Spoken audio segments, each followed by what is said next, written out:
تو سب ٹھیک ہو جائے گا, عدالتوں کے کیس ختم ہو جائیں گے, سب کچھ معاف ہو جائے گا, معافی نہیں مانگو گے تو مسئلہ ہوگا تمہارے لیے. تو سب لوگ آ گئے روسٹم پر اور ایک دم سارے ہکا بکا رہ گئے, یہ کیا ہو رہا ہے. تو اس دوران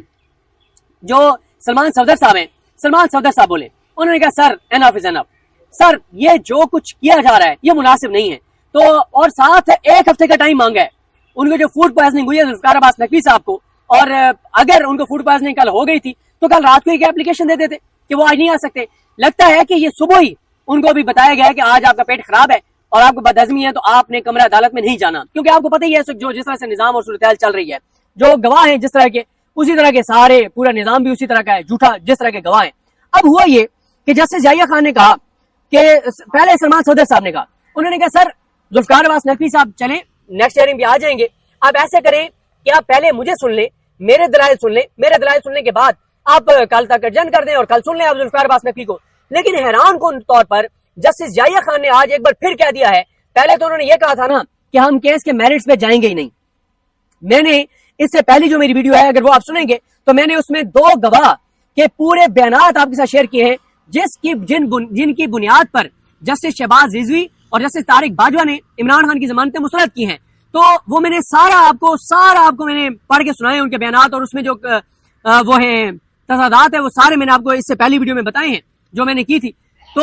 اب ہوتا کیا ہے, پہلے جیسے یحییٰ خان نے کہا تھا کہ ہم میرٹس پر نہیں جائیں گے, آج انہوں نے نئی بات کہہ دی ہے. انہوں نے عمران خان صاحب کے وکیل بیرسٹر سلمان صفدر صاحب کہا کہ آپ کو تو ہم سنیں گے ہی نہیں, آپ کو تو ہم اس وقت سنیں گے جب جو پروسیکیوشن ہے وہ اس تھریش ہولڈ کو کراس کر لے گی, وہ اس رکاوٹ کو عبور کر لے گی جس کے بعد آپ کو شاید ہم سنیں. اور وہ رکاوٹ کیا ہے؟ انہوں نے کہا کہ ہم پروسیکیوشن سے پوچھیں گے, ہم پروسیکیوشن سے, سرکار کی ٹیم سے, مریم نواز کی پروسیکیوشن ٹیم سے, مریم نواز سرکار کے پولیس والے اور پولیس کے وکیلوں سے, سرکاری وکیلوں سے پوچھیں گے کہ آپ بتائیں کہ آپ کیسے یہ سمجھتے ہیں کہ یہ جو فیصلہ ہے شہباز رضوی کا اور طارق باجوہ کا, اس کو برقرار رہنا چاہیے. تو انہوں نے کہا کہ اگر وہ ہمیں مطمئن کر لیتے ہیں کہ سر یہ وجوہات ہیں, اس بنیاد پر اس فیصلے کو برقرار رہنا چاہیے, تو پھر ہم آپ کو سنیں گے, ورنہ ہم آپ کو سنیں گے ہی نہیں. یعنی یہاں تک معاملہ آ گیا ہے کہ وہ ضمانت تو دینے جا رہے ہیں عمران خان کو, یہ تو واضح طور پہ نظر آ رہا ہے کہ وہ ضمانت عمران خان کو دینے جا رہے ہیں. لیکن یہ بھی جو حسنات ملک صاحب کی رائے ہے کہ وہ ریمانڈ بیک بھی کر سکتے ہیں کہ وہ اس فیصلے کو کالعدم کر کے دوبارہ بھیج دیں ہائی کورٹ کو, اور کہ جی آپ دوبارہ اس کو سن کے اور فیصلہ کریں. یہ بھی ہے, یا ضمانت دیں گے یا ریمانڈ بیک کریں گے, یعنی عمران خان کی ضمانتیں مسترد نہیں کرنے جا رہے جیسے یحییٰ خان. لیکن یہ اب حیران کن ہے کہ وہ کہہ رہے ہیں کہ پہلے ہم پروسیکیوشن کو سنیں گے, پھر اگر ضرورت پڑی تو آپ کو سنیں گے. اب سلمان صفدر صاحب کو وہ کیوں نہیں سن رہے؟ سلمان صفدر صاحب کو اس لیے نہیں سن رہے کہ سلمان صفدر صاحب دلائل دینا چاہتے ہیں حسام افضل پر. عصمت وہ جو ہے دوسرا پولیس والا جو کہتا ہے کہ میں نے چکری میں کارکن کے روپ میں جا کے اور سنا, سلمان صفدر صاحب بتانا چاہتے ہیں کہ جن 2 گواہوں پر کی گواہی پر ایمان لائے ہیں جسٹس سید شہباز رضوی اور طارق باجوہ, وہ کتنے جھوٹے انسان ہیں, وہ کیسے من گھڑت باتیں کر رہے ہیں, اور ان کے بیانات کو شاہ محمود قریشی کے معاملے میں اور فواد چودھری کے معاملے میں ان کو جھوٹے قرار دیا گیا ہے. تو جو گواہ جھوٹے قرار پائے ہیں تو ان کی تو آپ کوئی ان کی تو ویلیو ہی نہیں ہے. اب جیسے یحییٰ خان یہ سمجھتے ہیں, اور وہ سمجھتے کیا ہیں, وہ تو یعنی یہ طے کر کے بیٹھے ہیں کہ میرٹس پہ نہ سننا پڑے کیس, کیونکہ میرٹس پہ سننے سے 2 مسئلے ہیں. ایک تو یہ ہے کہ جب سلمان صفدر صاحب دلائل دیں گے تو وہ ظاہر ہے ایک میڈیا میں رپورٹ ہوگا, انٹرنیشنل میڈیا میں رپورٹ ہوگا, کیونکہ سپریم کورٹ آف پاکستان میں جو کیسز چلتے ہیں یہاں پہ انٹرنیشنل میڈیا بھی کمرہ عدالت میں موجود ہوتا ہے. تو اگر سلمان صفدر صاحب دلائل دیں گے اور بتائیں گے کہ شہباز رضوی نے اور طارق باجوہ نے جن 2 گواہوں کو کہا ہے کہ یہ سچ بول رہے ہیں, ان کا کردار یہ ہے, ان کے بارے میں ان کی اپنی عدالتوں میں یہ لکھا گیا ہے, انہوں نے یہ جھوٹ بولا ہے, یہ غلط بیانی کیا, یہ تضادات ہیں, تو پورے انٹرنیشنل میڈیا تک یہ بات جائے گی کہ جناب یہ تو جھوٹے گواہ تھے, یہ تو ثابت ہو گئے جھوٹے. اب جیسے یحییٰ خان اس کے بعد ان کو تو لکھنا پڑے گا کہ یہ گواہ جھوٹ بولا ہے انہوں نے, اور جب وہ لکھ دیں گے کہ ان گواہوں نے جھوٹ بولا ہے تو نیچے جو 9 مئی کے باقی کیسز ہیں وہ تو بڑھ جائیں گے, کیونکہ پورا 9 مئی کا بیانیہ جو ہے وہ 2 گواہوں کے اوپر سٹینڈ کرتا ہے. ایک حسام افضل جو کہتا ہے کہ میں خالد ایک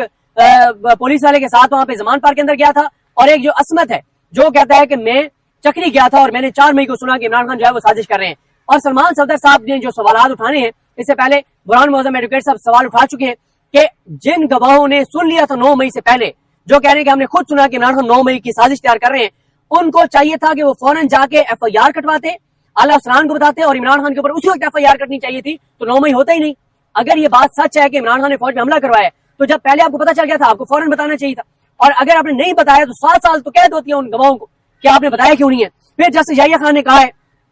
کہ سلمان صفدر صاحب کو سننے سے انہوں نے انکار کر دیا کہ نہیں, آپ کو ضرورت پڑی تو سنیں گے, اس سے پہلے آپ کو سنیں گے ہی نہیں. اس کے بعد کیا ہوتا ہے کہ سلمان صدر صاحب نے کہا کہ سر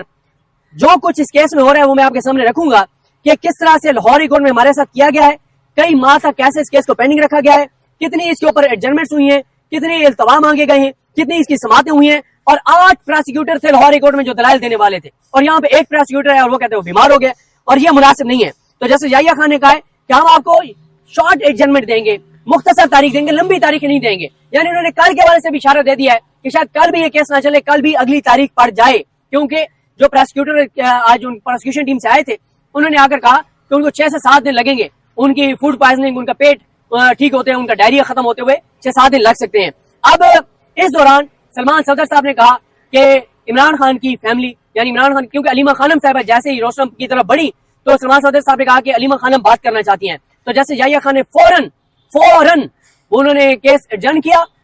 اور سماعت ختم کی اور اٹھ کر اور وہ کمرہ عدالت سے چلے گئے. انہوں نے کہا کہ میں عمران خان کی بہنوں کو نہیں سنوں گا. انہوں نے کیٹیگوریکل انکار کر دیا کہ عمران خان کی بہن علیمہ خانم کو نہیں سنیں گے. ظاہر ہے علیمہ خانم آ کر بات کرتی تو کہتی, جیسے کل انہوں نے علی بخاری صاحب نے بتایا گیا, اب عمران خان صاحب کو بتایا گیا کہ یحییٰ خان نے یہ کیا, تو عمران خان مسکرائے اور مسکرا گیا یار چھوڑو وہ تو پتہ ہی ہے انہوں نے کیا کرنا ہے. تو اور عمران خان کی بہنوں نے بھی کل جو گفتگو کیا, جیسے یحییٰ خان کے بارے میں آپ سن چکے ہیں, اب معاملہ کل تک چلا گیا ہے. یہ تھی صورتحال. سب جب اٹھ کے گئے سب ایک بار پھر ہکا بکا رہ گئے, یہ کیا ہو رہا ہے, کس طرح سے ہمارا عدالتی نظام چل رہا ہے. لیکن یہ وہ ریالٹی ہے جس کو سب کو ایکسپٹ کرنا چاہیے. نظام جس طرح سے چل رہا ہے یہی وجہ ہے کہ لوگوں کا عدالتوں پر اعتماد نہ ہونے کے برابر رہ گیا ہے. لوگ جو کہ جسٹیفائی نہیں ہے, غلط ہے, لوگ قانون ہاتھ میں لے رہے ہیں. پنجاب میں احاطہ عدالت میں 26 سہیلی ترمیم کے بعد قتل کے کئی واقعات ہو چکے ہیں, اور تقریباً 12 لوگ احاطہ عدالت کے اندر پنجاب کے اندر قتل ہو چکے ہیں, کیونکہ لوگوں کا عدالتوں پر اعتماد نہیں رہا. لوگوں کو پتہ ہے. اور میں آپ کو بتاؤں, 2 جاتے جاتے چیزیں آپ کو عرض کروں. ایک جوڈیشری سے ریلیٹڈ شخصیت نے بتایا کہ پہلے سے پولیٹیکل کیسز جو ہے وہ مینج ہوتے تھے. انہوں نے کہا کہ اب اگر پنڈی کی عدالت کسی عدالت میں راجہ بازار کی دکان کے رینٹ کا بھی کیس ہے تو وہ بھی مینج ہو رہا ہے. وہ بھی آپ کو وکیل کرنے کی ضرورت, اچھا وکیل کرنے کی ضرورت نہیں ہے, آپ کو کیس لڑنے کی ضرورت نہیں ہے. آپ کہیں جائیں, فون کروائیں, وہ آپ تعلق بیس پہ کہیں سے فون کروا سکیں یا پیسے دے کے کروا سکیں, فون کروائیں, آپ کا وہ کیس مینج ہو جائے گا. دوسرا آخری ایک واقعہ کہ ایک عدالتی فورم کے اوپر میٹنگ تھی ججز کی, تو جو ہیڈ کر رہے تھے انہوں نے کہا کہ بس آپ لوگ ڈٹ جائیں اور میرٹ پہ فیصلے کریں, ہم نے میرٹ پہ فیصلے کرنے. تو ایک جج کا کہکا نکلا اور سب نے کہکا لگایا, اور سب جو ہے وہ انہوں نے کہکا لگایا کہ جج صاحب جو خود میرٹ پہ نہیں بنے اور وہ میرٹ کی بات کر رہے ہیں, اور سب کو ایک دوسرے کا پتہ ہے کچا چھٹا کہ جو میرٹ ہو رہا ہے. تو یہ تو حالات ہے, یہ صورتحال ہے. بہرحال جی معاملہ کل تک چلا گیا, کل 10:30 بجے تک. کل آپ کو اپڈیٹ کریں گے, تاریخ پڑتی ہے یا فیصلہ ہوتا ہے, جو بھی ہوگا آپ کو اپڈیٹ کریں گے. ہمیں اپنی دعا میں یاد رکھیں. اللہ صاحب کا حامی ناصر. اللہ حافظ.